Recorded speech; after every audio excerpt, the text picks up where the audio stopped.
입니다. 안녕하세요. 저는 서민수라고 합니다. 올해 54세이고 25년째 소방공무원으로 일하고 있습니다. 평범한 중년 남성이죠. 아침에 일어나서 출근하고 화재 신고가 들어오면 뛰어가서 불을 끄고 119 신고가 들어오면 응급환자를 병원에 실어 나르는 그런 일상을 반복해왔습니다. 아내 소연이와는 대학교 2학년 때 만나서 24년째 결혼 생활을 이어오고 있었습니다. 아니, 이어오고 있다고 생각했습니다. 아들 하나를 두고 소연이는 병원에서 접수 업무를 하며 알콩달콩 살아왔다고 여겼습니다. 별다른 갈등도 없었고 큰 문제도 없는 평범한 가정이었어요. 하지만 평범하지 않은 일을 경험하게 되었습니다. 지금 돌이켜보면 그 모든 일의 시작은 2023년 10월 어느 토요일 오후였습니다. 아내의 핸드폰에서 울린 카카오톡 알림음이었어요. 그 작은 소리가 우리 가족 24년의 역사를 뒤흔들게 될 줄은 그때는 몰랐습니다. 2023년 10월 14일 토요일 오후 2시 30분. 소파에 누워 TV를 보고 있는데 아내의 핸드폰에서 카카오톡 알림이 울렸습니다. 소연이는 마침 화장실에 가 있었고 나는 습관적으로 핸드폰 화면을 힐끗 봤어요. 발신자 이름이 눈에 들어왔습니다. 강민호. 순간 가슴이 덜컥했어요. 왜 그 이름이 이렇게 기억에 선명할까요? 25년 전 고등학교 시절이 머릿속에 스쳐 지나갔습니다. 강민호는 우리 반에서 가장 인기 있던 남학생이었어요. 키도 크고 공부도 잘하고 운동도 잘했습니다. 그때 소연이가 그 친구를 좋아했다는 걸 나도 알고 있었어요. 아니, 정확히 말하면 반 아이들 모두가 알고 있었습니다. 소연이는 강민호 앞에서만 유독 수줍어했고 그가 말을 걸면 얼굴이 빨갛게 달아올랐거든요. 당시 나는 소연이의 그런 모습을 지켜보면서도 별 신경 쓰지 않았습니다. 고등학생들의 풋사랑 정도로 여겼죠. 하지만 지금 그 이름을 다시 보니 묘한 기분이 들었습니다. 심장이 조금 빨라지는 것을 느꼈어요. 왜 갑자기 연락을 했을까? 25년 만에 말이에요. 소연이가 화장실에서 나와 핸드폰을 확인하는 모습을 지켜봤습니다. 메시지를 읽고 나서 아내의 표정이 미묘하게 변했어요. 무엇인가 놀란 듯하면서도 어딘가 기쁜 듯한 표정이었습니다. 그리고 핸드폰을 가슴에 꼭 안고는 잠깐 눈을 감았어요. 그 모습을 보니 가슴 한편이 불편해졌습니다. 아내에게 누구한테서 온 메시지냐고 물어보려다가 그만뒀어요. 괜한 의심을 하는 것 같아서였습니다. 그날 저녁 소연이는 평소보다 화장을 더 진하게 했습니다. 향수도 뿌렸어요. 집에서는 거의 뿌리지 않던 향수를 말이에요. 동창회 모임이 있다고 했습니다. 오랜만에 고등학교 동창들이 만난다면서 늦을 수도 있으니 먼저 자라고 했어요. 그 순간 내 마음속에서는 작은 경보음이 울리기 시작했습니다. 25년 소방관 생활을 하면서 터득한 직감이라고 할까요? 뭔가 평상시와 다른 분위기를 감지하는 능력이 있었거든요.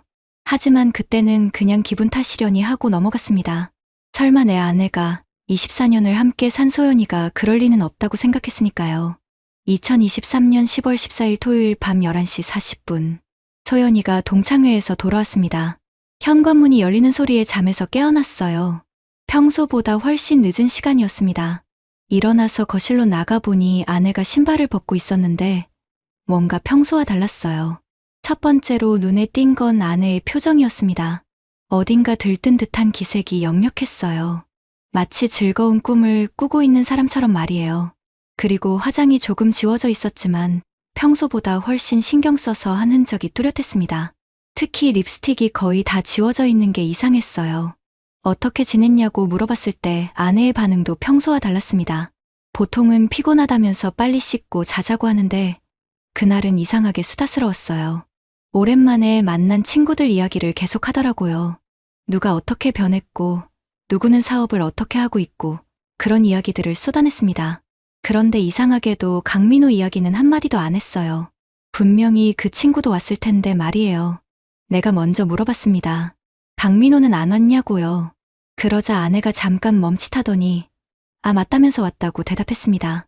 근데 그 대답하는 투가 너무 어색했어요. 마치 들키고 싶지 않은 무언가를 감추려는 것 같았습니다. 씻으러 들어간 아내의 뒷모습을 보면서 가슴이 답답해졌습니다. 뭔가 짚히지 않는 구석이 있었거든요. 그날 밤 잠자리에 누워서도 계속 그 생각을 했어요. 25년 동안 함께 살면서 쌓인 내공이라고 할까요? 뭔가 평상시와 다르다는 걸 본능적으로 느꼈습니다. 다음날 일요일 오전, 소연이는 평소보다 늦게 일어났어요. 그리고 핸드폰을 자주 확인했습니다. 메시지가 올 때마다 미소를 지었어요. 그 미소가 예전에 고등학교 시절 강민호를 바라볼 때의 그 표정과 너무 닮아 있어서 섬뜩했습니다. 소방서에 출근해서도 계속 그 일이 신경 쓰였어요. 화재 출동을 나가면서도 응급환자를 이송하면서도 머릿속에서는 어제 밤 아내의 모습이 계속 맴돌았습니다. 동료들이 왜 이렇게 멍하냐고 물어볼 정도였어요. 그때부터였습니다. 내가 아내를 관찰하기 시작한 것이. 25년 소방관 생활을 하면서 위험 상황을 미리 감지하는 훈련을 받아왔거든요. 그 감각이 가정에서도 작동하기 시작했어요. 뭔가 잘못되고 있다는 신호를 놓치고 싶지 않았습니다. 2023년 10월 21일 토요일, 동창회가 있은 지 일주일 후였습니다. 소연이가 또 나간다고 했어요. 이번에는 소규모 모임이라고 하더라고요. 친한 몇 명만 만난다면서 말이에요. 그때부터 나는 본격적으로 아내의 행동을 관찰하기 시작했습니다. 첫 번째로 눈에 띈 변화는 옷차림이었어요. 평소에는 집에서 입던 편한 옷 그대로 나가곤 했는데 요즘에는 나갈 때마다 옷을 여러 벌 꺼내서 고민했습니다. 거울 앞에서 이 옷 저 옷 갈아입으며 한참을 머뭇거리더라고요. 마치 첫 데이트 나가는 20살 처녀처럼 말이에요. 두 번째는 핸드폰 사용 패턴이었습니다. 예전에는 핸드폰을 아무렇게나 식탁 위에 놓아두곤 했는데 이제는 항상 들고 다녔어요. 화장실 갈 때도 요리할 때도 핸드폰을 옆에 두었습니다. 그리고 메시지가 오면 재빨리 확인하고는 혼자 미소를 지었어요.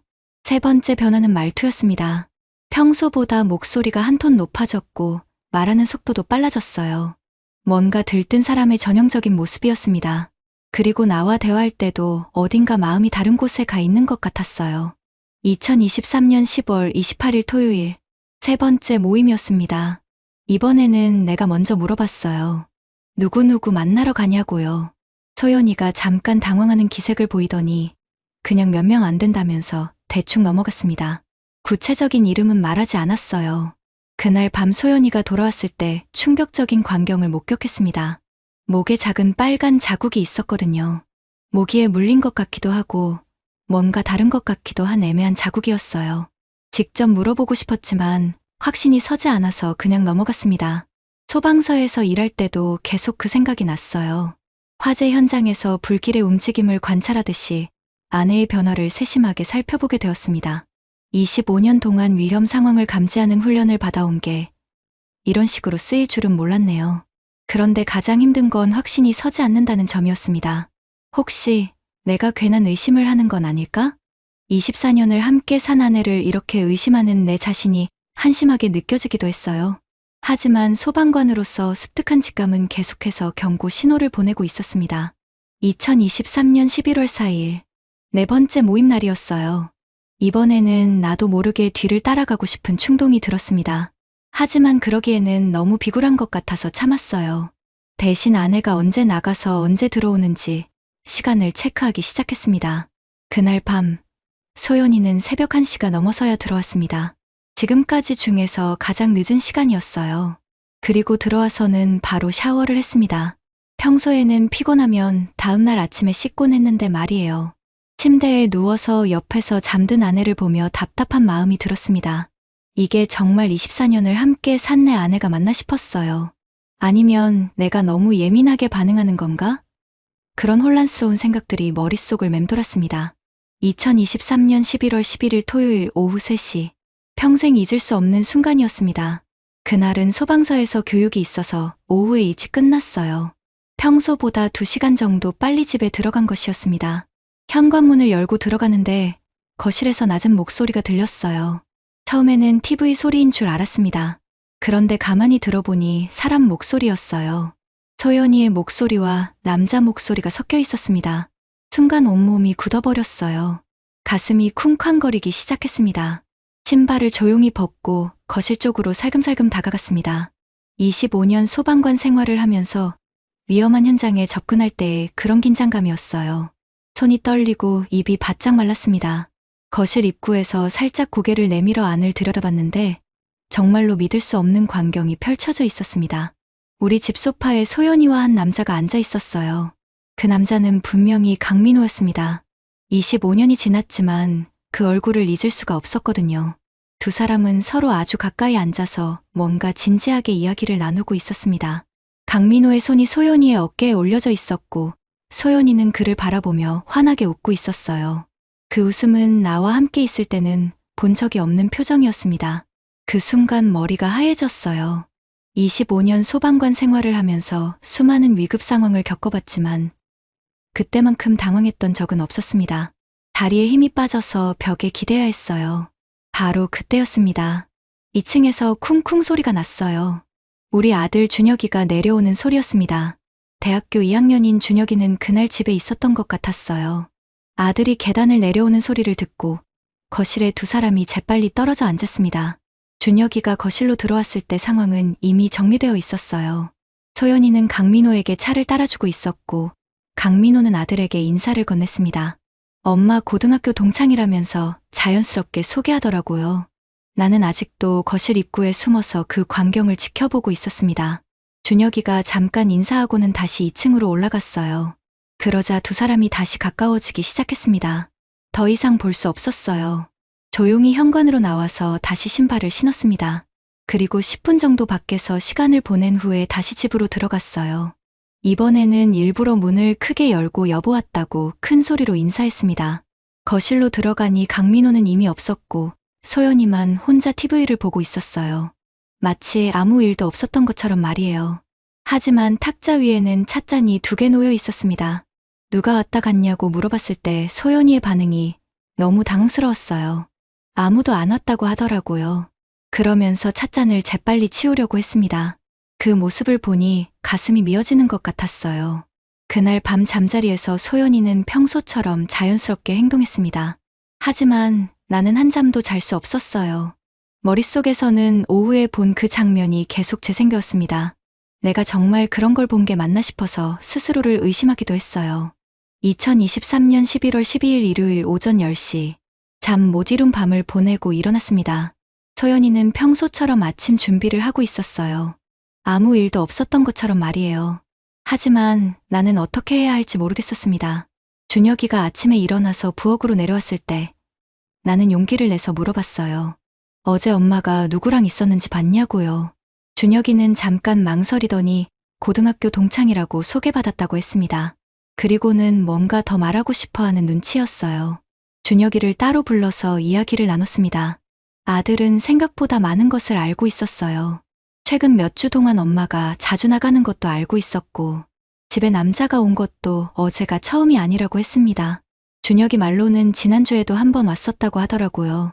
그때는 자신이 도서관에서 공부하고 들어왔는데 엄마와 그 남자가 거실에서 이야기하고 있었다고 했습니다. 자신을 보자 그 남자가 급하게 일어나서 인사하고 갔다고 했어요. 아들의 증언을 듣고 나니 현실이 더욱 선명해졌습니다. 이건 우연이 아니었어요. 계획적이고 지속적인 만남이었습니다. 가슴이 답답해서 숨쉬기가 힘들었어요. 하지만 동시에 현실적인 문제들이 머릿속을 맴돌았습니다. 소방공무원인 내 월급으로는 이혼 소송을 감당하기 어려울 것 같았어요. 변호사 비용도 만만치 않을 뿐더러 위자료를 받기 위해서는 확실한 증거가 필요했습니다. 2023년 11월 13일 월요일, 소방서에 출근해서 동료들과 이야기를 나눴어요.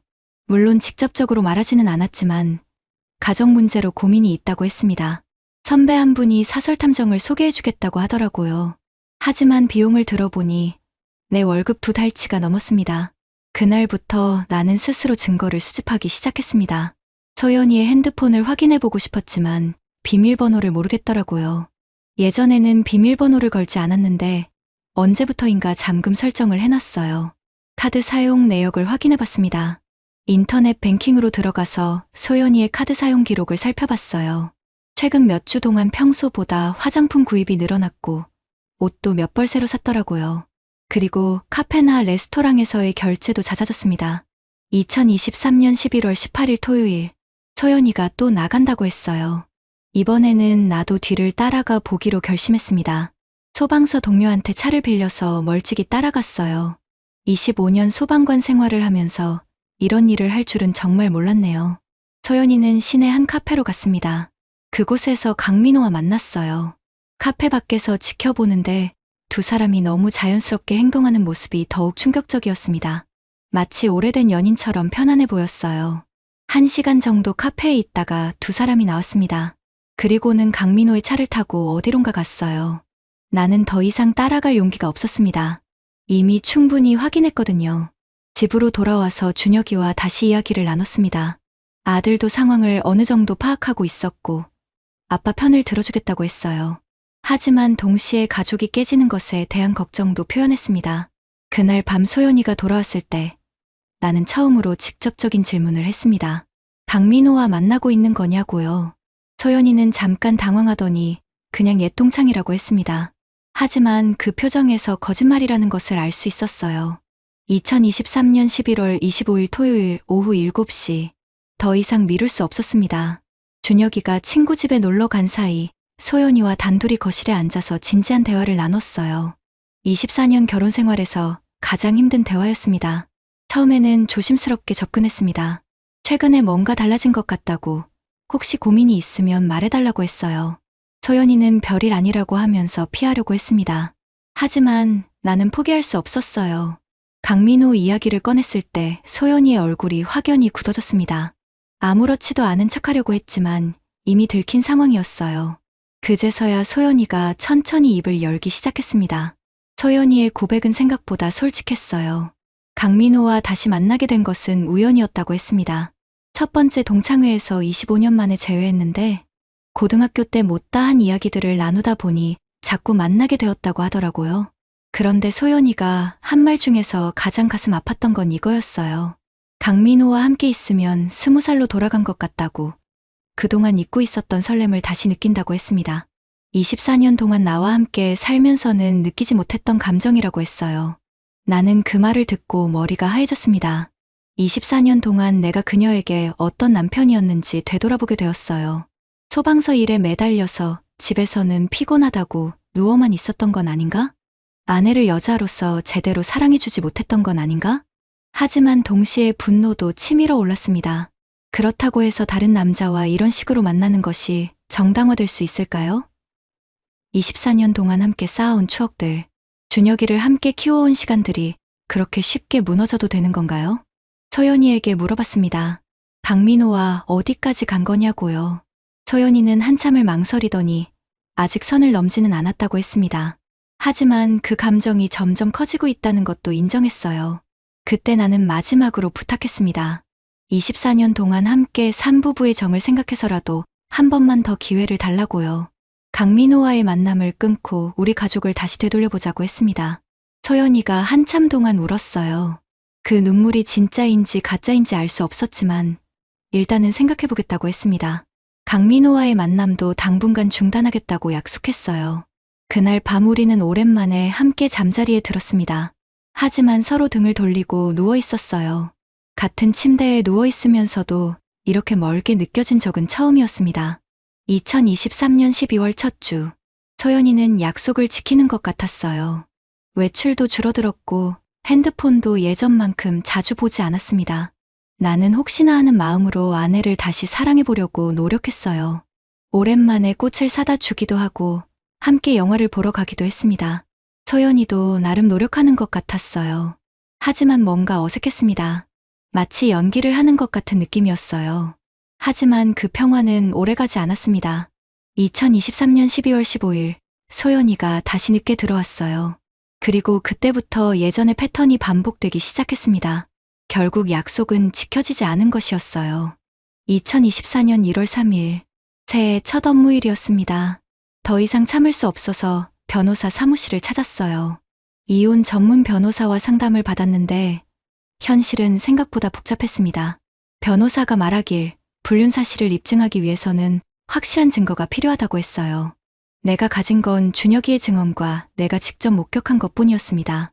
하지만 그것만으로는 법정에서 인정받기 어렵다고 하더라고요. 소방공무원 월급으로 변호사 비용을 감당하는 것도 쉽지 않았습니다. 착수금만 500만 원, 성공보수까지 합치면 2천만 원이 넘을 수도 있다고 했어요. 25년 동안 모아온 적금을 깨야 할 상황이었습니다. 2024년 1월 15일, 결국 이혼 소송을 제기하기로 결심했습니다. 소연이에게 이혼 의사를 명확히 밝혔어요. 소연이는 처음에는 놀라더니 나중에는 오히려 홀가분해하는 것 같았습니다. 재산분할 협의가 가장 복잡했어요. 우리 집은 24년 전에 대출받아서 샀는데 아직 대출이 조금 남아 있었습니다. 소연이는 집을 팔아서 반씩 나누자고 했지만 준혁이 때문에 그럴 수는 없었어요. 가장 힘들었던 건 준혁이의 반응이었습니다. 아들은 부모의 이혼을 받아들이기 어려워했어요. 대학교 2학년인데 갑자기 가정이 해체되니까 충격이 컸을 거예요. 하지만 엄마의 행동에 대해서는 실망한다고 했습니다. 2024년 2월부터 본격적인 법정 다툼이 시작되었습니다. 소연이 측에서도 변호사를 선임했어요. 의외로 소연이 쪽 변호사비는 강민호가 되는 것 같았습니다. 그제서야 그들의 관계가 얼마나 깊어졌는지 알 수 있었어요. 법정에서 증인으로 나선 준혁이가 가장 인상적이었습니다. 아들은 담담하게 자신이 목격한 것들을 증언했어요. 엄마와 강민호가 집에서 만난 것, 두 사람의 친밀한 모습을 본 것 등을 말했습니다. 소연이 측 변호사는 단순한 친구 관계였다고 주장했습니다. 불륜 관계를 인정하지 않았어요. 하지만 준혁이의 증언과 내가 수집한 정황들이 쌓이면서 점차 불리해지는 것 같았습니다. 2024년 4월, 조정 과정에서 소연이가 불륜 사실을 일부 인정했습니다. 정확히는 부적절한 관계였다고 표현했지만 법적으로는 인정하는 것과 마찬가지였어요. 그때서야 위자료 문제를 논의할 수 있었습니다. 소방공무원인 내 연봉을 고려해서 위자료는 3천만 원으로 결정되었습니다. 생각보다 적은 금액이었지만 적어도 소연이의 잘못을 법적으로 인정받은 것에 의미가 있었어요. 재산 분할은 결국 집을 팔지 않고 내가 소연이 몫을 사는 것으로 합의했습니다. 준혁이의 안정적인 생활을 위해서였어요. 대출을 더 받아야 했지만 어쩔 수 없었습니다. 2024년 6월 15일, 드디어 이혼이 성립되었습니다. 법원에서 나오는데 24년 동안의 결혼 생활이 한 장의 종이로 정리되는 것이 허무했어요. 소연이와 마지막 인사를 나눴는데 서로 미안하다고 했습니다. 준혁이는 나와 함께 살기로 했어요. 대학교 다니면서 아빠를 챙겨주겠다고 하더라고요. 그 말을 듣고 뭉클했습니다. 비록 아내는 잃었지만 아들은 내 편이 되어준 것이었어요. 2024년 12월 현재, 이혼한 지 6개월이 지났습니다. 지금 돌이켜보니 그 모든 과정이 마치 꿈 같아요. 24년 동안 쌓아온 가정이 무너지는 것을 지켜보는 것은 정말 힘든 일이었습니다. 처음 몇 달은 정말 힘들었어요. 집에 혼자 있으면 소연이 생각이 계속 났습니다. 부엌에서 밥을 하던 모습, 거실에서 TV를 보던 모습, 그런 평범한 일상들이 그리웠어요. 분명히 배신당했는데도 말이에요. 소방서 동료들이 많이 격려해줬습니다. 중년에 이혼하는 사람이 나만 있는 게 아니라고, 새 출발할 수 있다고 용기를 줬어요. 특히 비슷한 경험을 한 선배가 많은 조언을 해줬습니다. 준혁이와의 관계는 오히려 더 가까워졌어요. 이전에는 아빠와 아들 사이에 엄마가 중간 역할을 했다면 이제는 우리 둘이 직접 소통하게 되었습니다. 처음에는 어색했지만 점점 익숙해졌어요. 아들이 요리를 배워서 가끔 밥을 해주기도 합니다. 서툴지만 정성이 느껴져서 맛있어요. 그리고 집안일도 함께 나누어서 하고 있습니다. 24년 동안 소연이가 해주던 일들을 이제는 우리 부자가 함께 하고 있어요. 소연이는 강민호와 함께 살고 있다고 들었습니다. 준혁이를 통해서 가끔 소식을 듣는데 행복해 보인다고 하더라고요. 처음에는 그 말을 들으면 속이 쓰렸지만 이제는 담담해졌습니다. 가끔 생각해봅니다. 내가 더 좋은 남편이었다면 소연이가 다른 남자에게 마음을 주지 않았을까? 24년 동안 소방서 일에만 매달려서 아내를 소홀히 한 것은 아닐까? 그런 반성도 많이 했어요. 하지만 이제는 그런 생각들을 털어버리려고 합니다. 과거를 후회하는 것보다는 앞으로의 삶을 더 중요하게 생각하게 되었어요. 54세가 인생의 끝은 아니니까요. 소방서에서도 새로운 목표를 세웠습니다. 5년 후 정년퇴직할 때까지 최선을 다해서 일하고 그 후에는 준혁이와 함께 작은 사업을 해볼까 생각하고 있어요. 아들도 그런 계획에 관심을 보이고 있습니다. 최근에는 등산을 시작했어요. 혼자서 산에 올라가면 마음이 편해집니다. 25년 동안 화재 현장에서 뛰어다니느라 제대로 쉬지 못했는데 이제야 여유를 찾은 것 같아요. 어젯밤에 준혁이와 대화를 나눴습니다. 아들이 물어보더라고요. 아빠는 엄마를 아직도 사랑하냐고요. 나는 한참 생각하다가 대답했습니다. 사랑했던 것은 사실이지만 이제는 다른 사람이 되었다고요. 진정한 사랑은 서로를 존중하고 신뢰하는 것이라고 생각합니다. 소연이는 그 신뢰를 깨뜨렸어요. 25년 전 고등학교 시절의 첫사랑에 매달려서 24년 동안 쌓아온 가정을 포기했습니다. 하지만 나는 그 경험을 통해서 더 성숙해진 것 같아요. 사람의 마음이 변할 수 있다는 것, 영원한 것은 없다는 것을 받아들이게 되었습니다. 그리고 정말 소중한 것이 무엇인지도 깨달았어요. 지금 내게 가장 소중한 것은 준혁이입니다. 아들과 함께하는 시간, 아들과 나누는 대화, 아들의 웃음소리가 내 삶의 전부예요. 24년 동안 놓쳤던 아버지 역할을 이제야 제대로 하고 있는 것 같습니다. 같은 아픔을 겪고 있는 다른 분들에게 전하고 싶은 말이 있습니다. 처음에는 세상이 무너지는 것 같겠지만 시간이 지나면 새로운 길이 보인다는 것이에요. 포기하지 말고 끝까지 버텨보세요. 인생은 생각보다 깁니다. 구독자님들, 오늘 사연 댓글로 공유해 다른 분들과 함께 의견 나눠보세요. 저도 읽어보며 소통하겠습니다. 안녕하세요.